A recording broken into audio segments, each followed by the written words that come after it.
내 다음 생리 예정일 기준으로 2주를 뺐을 때 그 날이 이제 배란될 날짜로 생각을 하시는데, 임신 가능성이 제일 높은 시기는 배란일 당일이나 또는 배란되기 한 2, 3일 전이라고 보시면 돼요. 실제로 초음파로 내막 상태랑 난포의 크기를 측정을 해서 이게 언제쯤 터질지를 가늠을 해서 타이밍을 잡아드리는 게 배란 초음파거든요. 그래서 어느 시기에 오시는 게 제일 좋냐면, 일단은 마운자로 또는 위고비 같은 주사제들이 체중 관리에 굉장히 많이 도움이 되기는 해요. 실제로도 많이 쓰시고요. 그런데 이런 주사제를 쓸 때 조심하셔야 될 거는, 임신 준비하시는 분들은 임신을 적극적으로 시도하시기 2달 전에는 중단을 해주시는 게 좋아요. 일정 기간이 지났고 그리고 병원에서 실제로 배란이 되는 걸 확인을 하고 맞춰서 시도를 했는데도 불구하고 임신이 안 된다라고 하면 전문 난임센터에 가서 정밀 검사를 하는 거를 권해드려요.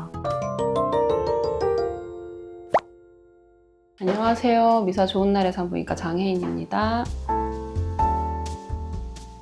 원장님, 요즘에 임신 간절히 원하시는 분들 많잖아요. 임신에서 배란기가 중요한가요? 배란 주기에 맞춰서 임신 확률을 높일 수 있는 방법이 있는지 궁금해요. 우리가 대부분 이제 한 달에 한 번 생리를 하잖아요. 네, 그렇다고 한 달 내내 다 가임기인 것은 아니고, 배란기, 그러니까 난자가 터져 나오는 타이밍을 맞춰서 관계를 하시는 게 중요해요. 왜 그러냐면은 이제 정자는 체내에 들어가면 한 3에서 5일 정도 생존을 하는데, 난자는 배란되고 나서 보통 24시간까지 생존을 한다고 되어 있거든요. 배란기 직전 또는 배란기쯤에서 관계를 타이밍을 맞춰서 하시는 게 조금 더 확률을 높일 수 있어요. 그래서 생리 주기가 규칙적이신 분들은 내 다음 생리 예정일 기준으로 2주를 뺐을 때 그 날이 이제 배란될 날짜로 생각을 하시는데, 임신 가능성이 제일 높은 시기는 배란일 당일이나 또는 배란되기 한 2, 3일 전이라고 보시면 돼요. 그래서 일반적으로 가정에서 이제 셀프로 하실 수 있는 방법은, 내 배란 예정일 기준으로 해서 앞뒤로 3일 정도를 잡으시면 1주 정도가 되니까 그 일주일의 기간 동안에 이틀에 한 번씩 관계를 시도하시면 좀 도움이 될 수 있습니다. 원장님, 근데 생리 주기가 불규칙하신 분들도 있잖아요. 이런 경우에는 배란일을 맞추기가 어려울 것 같은데 어떻게 맞추면 좋을까요? 맞아요. 주기가 규칙적이신 분들은 그나마 이렇게 어플을 보거나 또는 날짜를 계산하셔서 하실 수가 있는데, 주기가 다소 일주일 정도 늦어진다든지 아니면 심하게 불순하신 분들은 그 타이밍을 맞추기가 조금 어려운 경우가 있거든요. 그래서 이제 흔히 하실 수 있는 방법으로는, 첫 번째는 배란 테스트기를 사용하시는 방법이 있어요. 배란 테스트기 자체는 배란을 신호를 주는 호르몬을 소변으로 측정하는 거를 말하는 건데, 예를 들어 내 다음 생리 예정일 기준으로 해서 보통 2주를 뺐을 때가 배란 예정일이라고 했잖아요. 그러면 그 날짜 기준으로 한 이틀 전부터 매일 같은 시간에 배태기를 계속 사용을 해보시는 거예요. 그래서 선이 뚜렷하게 2줄이 나오는 날이랑 그 다음 날 2번 관계를 하시면 배란기를 맞춰서 관계를 하시는 방법이 되실 수가 있어요. 근데 이게 한계가, 내가 그나마 규칙적으로 하시는 분들은 배태기가 어느 정도는 맞아요. 근데 아주 불순하신 분들은 배태기가 안 맞는 경우가 많아요. 예를 들어서 수치가 계속 낮게만 나온다든지 아니면 계속 높게만 나온다든지 이렇게 안 맞는 경우가 있으시기 때문에, 그럴 때는 이제 셀프로 맞춰서 하시기가 굉장히 까다롭거든요. 그런 경우에는 병원에 오셔서 배란 초음파를 보는 거를 추천을 드립니다. 배란 초음파는 보통 어떻게 하냐면, 배란이 되기 2, 3일 전에 실제로 초음파로 내막 상태랑 난포의 크기를 측정을 해서 이게 언제쯤 터질지를 가늠을 해서 타이밍을 잡아드리는 게 배란 초음파거든요. 그래서 어느 시기에 오시는 게 제일 좋냐면, 일단은 생리를 시작한 날, 우리가 끝난 날 기준 말고 생리가 딱 터진 날 기준으로 해서 12일째쯤 오셔서 배란 초음파를 보면은, 아, 얘가 배란을 준비하고 있구나, 아니면 아직 배란이 좀 멀었구나, 이런 거를 판단할 수 있기 때문에 그렇게 오시는 게 좋을 것 같고요. 저는 근데 한 달에 한 번이 아니고 주기가 2달에 한 번이에요. 그럼 조금 더 늦게 가야 되는 거 아니에요? 라고 하실 수도 있는데, 어차피 처음에 오실 때는 배란 패턴을 좀 파악을 하는 게 필요하시기 때문에 일단은 생리 시작을 12일째 오시고, 만약에 봤는데 난포가 전혀 큰 조짐이 안 보인다 라고 하면 며칠 뒤에 한 번 더 보면 되는 거니까, 생리 시작일 기준으로 12일째에 맞춰서 오시면 배란 초음파 보실 수 있어요.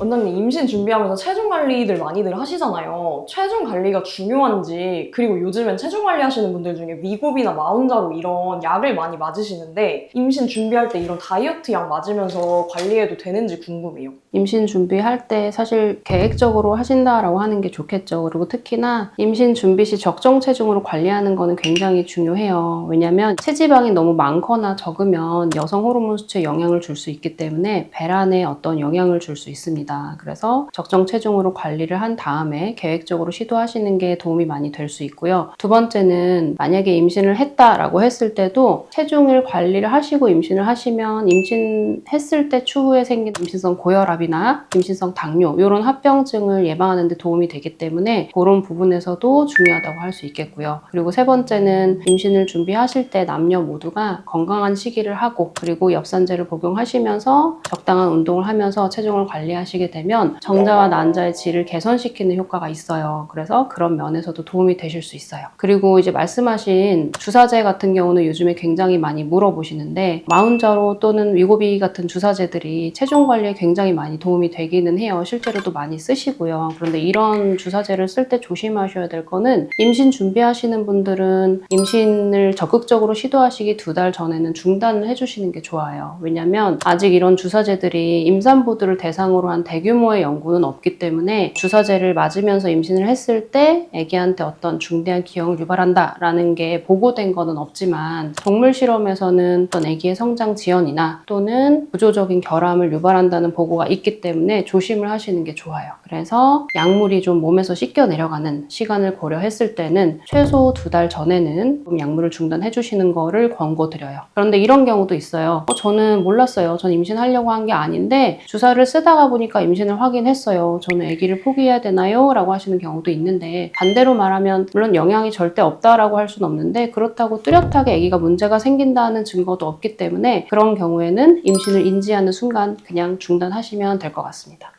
원장님, 지난번 영상에서 그 나라에서 지원해주는 산정검사에 대해서도 알려주셨잖아요. 이렇게 미리 산정검사 해보는 것들이 중요할까요? 중요한데 물론 아무 준비가 없이 임신을 하셔도 잘 유지하는 분들이 많아요. 근데 요즘에는 워낙에 계획적으로 임신을 준비하는 분들이 많잖아요. 그래서 지난 영상에 말씀드렸던 기본적으로 최소한 자궁이나 난소의 모양을 보는 초음파라든지 아니면 난소 나이 검사라든지 이런 거를 좀 해보시는 걸 추천드리고 사실은 검사 자체도 중요하지만 검사를 하러 병원에 오신다는 의미가 단순히 체열을 하고 초음파를 보고 이런 거를 떠나서 저희랑 얘기를 하시잖아요. 평소에 생리 패턴이 어떤지, 내가 배란이 잘 되는 것 같은 사람인지 혹은 내가 몰랐는데 배란 장애가 의심되는 사람인지를 내가 진찰이나 상담을 통해서 그런 걸 가늠할 수 있기 때문에 전반적으로 진료를 보고 상담을 하시는 게 담당 선생님과 임신 계획을 수립하는 데 도움이 많이 되실 수 있습니다.